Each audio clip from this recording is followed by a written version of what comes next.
एकथा हिंडोल ब्रह्मपुर 21 हात मंदिर में स्वामी विराजमान थिले। रात्र 10 घंटा समय नंदबाबा स्वामी को पदसेवा करुले। उक्त समय स्वामी नंदबाबा को आज्ञा कले, रात्र केते हेलाणी? नंदबाबा कहले, रात्र 10 घंटा समय हेब। तहु स्वामी आज्ञा कले, तुमे बाहर को जाई देखि आस। स्वामी को आज्ञा मात्रे बाबा बाहर को जाई देखिले जे पूर्व दिगरे सूर्य उदित होइछन्ति।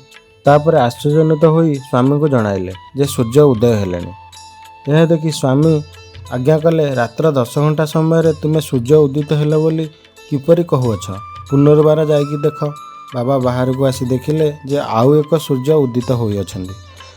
बहु आश्चर्यजनित होई स्वामी को जणाइले, आज्ञा आउ एक सूर्य उदित हेलेनी। तत्पर स्वामी आज्ञा कले, जगत मध्य एक सूर्य उदित हेबार समस्ते जानती, तुमे 2 गोटी सूर्य उदित हेबार किपरि देखुअछ? पुनर्बार जाई देख।